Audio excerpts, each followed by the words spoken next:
Welcome.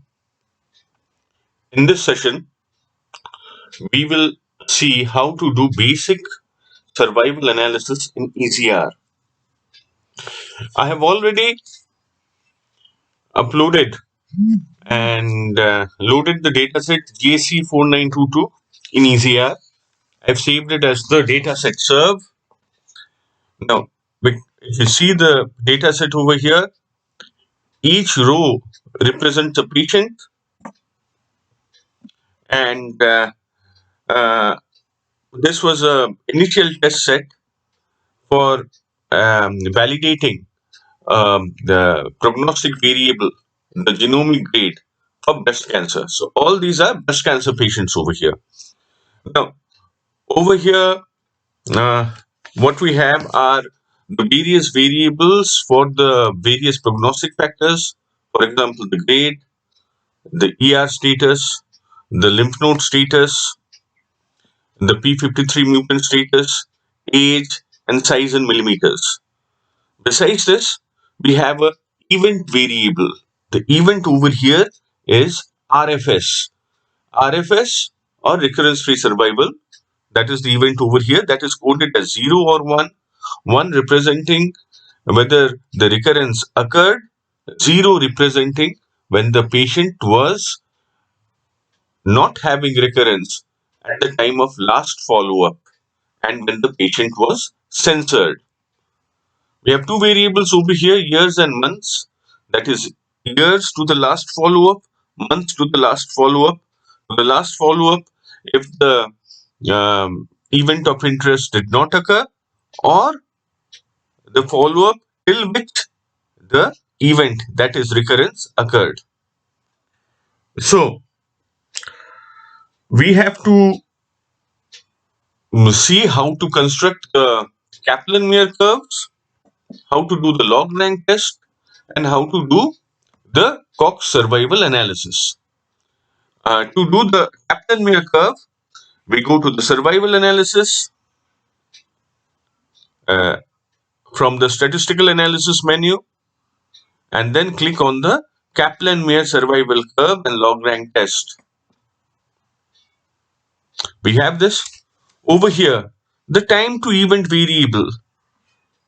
We can take either years or months, but let us take months over here. Now, status indicator, sensor 0, event 1. That is the usual coding. We have coded in such a manner itself. So what is the event variable over here for the status? It is RFS in our dataset. Then the prognostic factor of interest, the grouping variable. Let us see whether the different grades, grade 1, grade 2, grade 3, they are prognostically different from one another. We keep the other defaults as they are. We can change it as and when required. And we click OK. So right now, what we have for the graphics is the Kaplan-Meier curve. In the Kaplan-Meier curve, this y-axis, the probability, this actually is the cumulative survival. This is the cumulative survival. And these are the survival curves. As you see, the black line is the grade 1. The red line representing the survival of the grade 2 patients, and the green line representing the survival of the grade 3 patients. We have the number of risk at the bottom.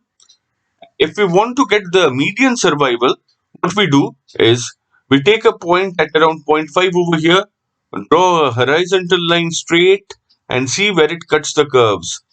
So for grade 3 patients, it is around 100 months. Over here, there's a straight line, there may be some error, it's around 100 months. But for grade 2 or for grade 1 patients, we cannot get the median survival simply because it does not cross the horizontal line representing 0.5 cumulative survival.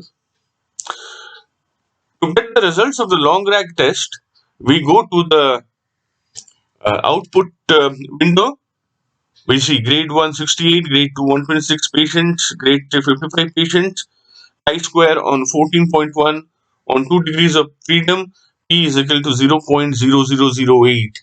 That is, in this case, the p-value is far less than the alpha usually taken. Alpha usually taken are either p is equal to 0.05 or p is equal to 0.01 for commonly used tests. This is far lesser than that.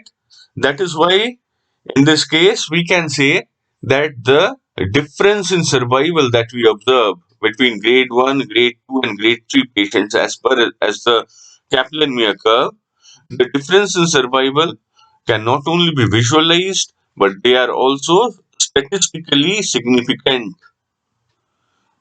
For the Kaplan-Meier curve, we also get what are known as the values, the cumulative survival values, which themselves will be of interest if you want to dig into the data or the results further. So, this is about log rank test and about the Kaplan-Meier curve, how to do the Cox regression. Now, for Cox regression, we again get into statistical analysis, go to the survival analysis submenu, Cox proportional hazard regression, we click. Now, for the time variable, we click on the time variable. The time variable we can take as years or months. I prefer the months, to take the months over here. The event variable over here, recurrence is the event. Mind you, for survival analysis, other papers may have other events. For example, distant metastasis, for example, death. So, event can be anything in different papers. In this case, this is recurrence free survival or RFS, and that has to be coded as 0 for censored, no event occurring at the time of censoring, 1 for the event occurring. And let us try to see the thing for grade. Now, grade is a ordered categorical variable, but it is coded as 1, 2, and 3 that can be represented or interpreted by R commander as a continuous variable. If we want to see it as a categorical variable, we have to type in something extra. We have to type in this factor and then put the grade in brackets. We can test the proportional hazards assumption. We will keep that checked because that's a very important assumption. And we click OK. In our dataset, Cox model 1 already existed. We will override the model over here and go on. These are the Schoenfeld residuals over here. But before going into the Schoenfeld residuals, let us see what the results mean. Now, initially, what you get is something, the coef represents the coefficients. The exp coef is of greater importance over here. Exp coef is the natural mathematical constant e raised to the power of the coefficient. So, e to the power of 0.5990. That gives a value of around 1.82 over here.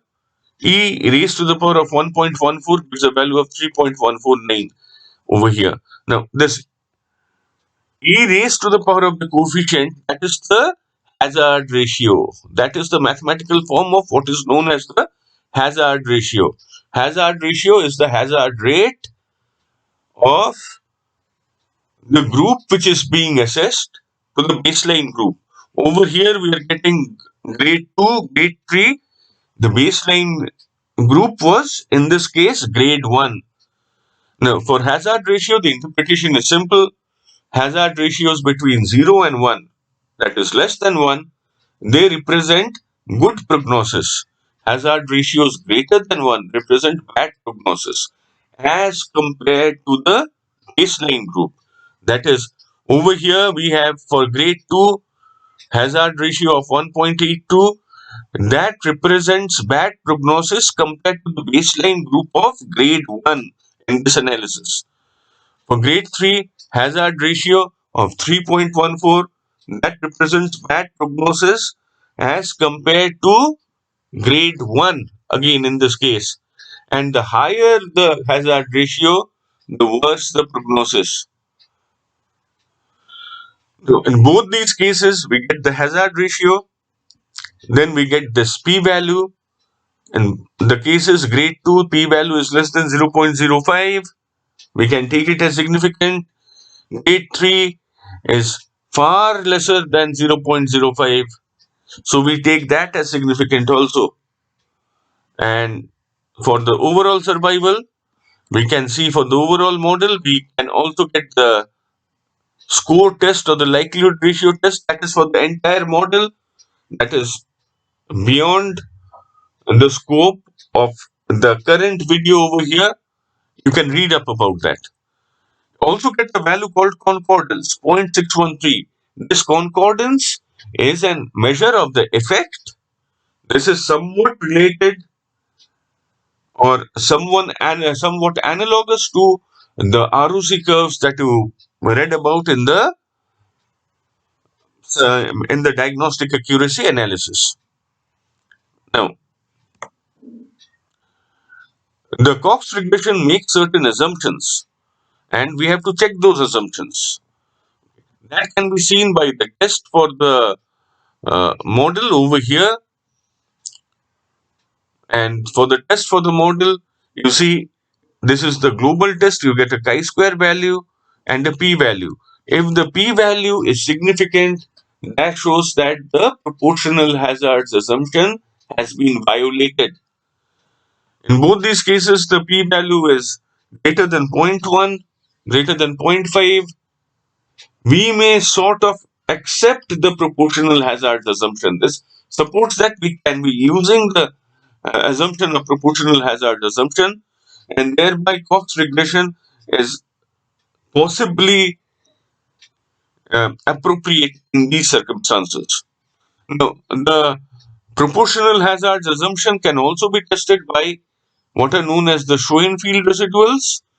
In the Schoenfeld residuals, these dots represent the Schoenfeld residuals over here, and this straight line in the middle that should not show any linear trend. In this case, I am not able to see any linear trend or any significantly large linear trend, so we accept the proportional hazards assumption. This plot is known as the Schoenfeld residuals plot. Now, we are seeing the p-values. For the Cox regression, we get the p-values over here. For log rank test also, we can get the p-values. So what is the advantage of the Cox regression? There are two advantages. The first advantage is that in Cox regression, we can analyze even continuous variables like the size.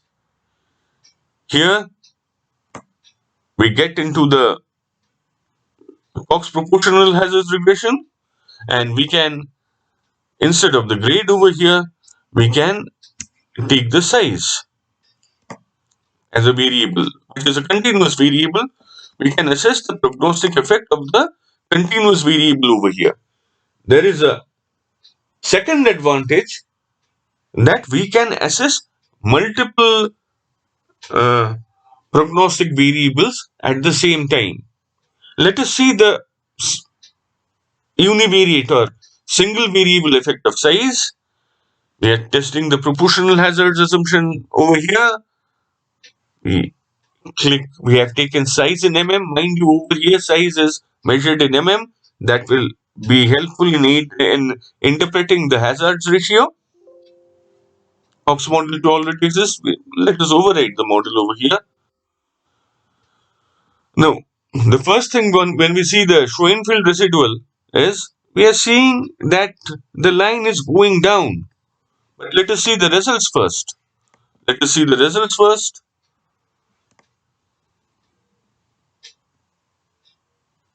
For the results, We get the coefficient 0.01, the hazard ratio E raised to the power of the coefficient 1.01.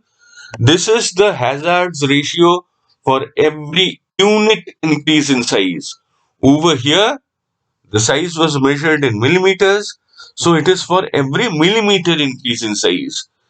So the unit is small, that is why the hazard ratio is small. If we took it, for example, in centimeters, the hazard ratio would have been larger. Okay, that is because over here the hazard ratio, the unit is millimeter. This is the increase in hazard ratio, or the hazard ratio for every millimeter increase in size in the breast cancer, and we see that this is statistically significant. The p-value is 0.001. The concordance, the effect size around, that is 0.651.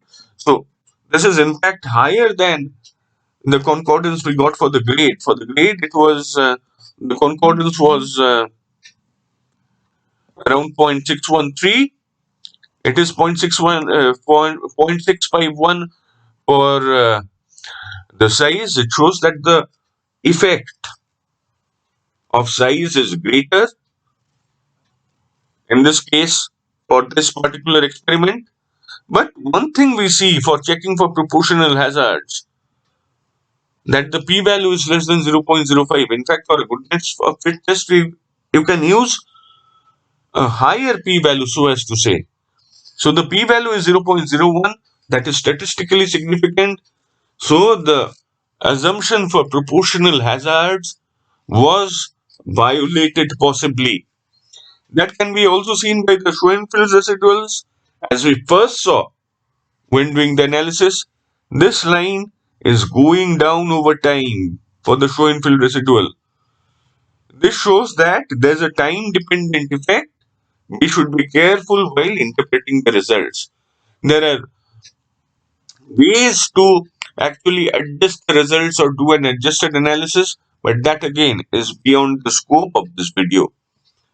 So over here in this session, we have learned how to make the Kaplan-Meier curve. We have learned how to do the log rank test, and we have proceeded for the Cox regression analysis of both categorical as well as continuous variables. And finally, we have learned how to assess the proportional hazard assumption. Thank you.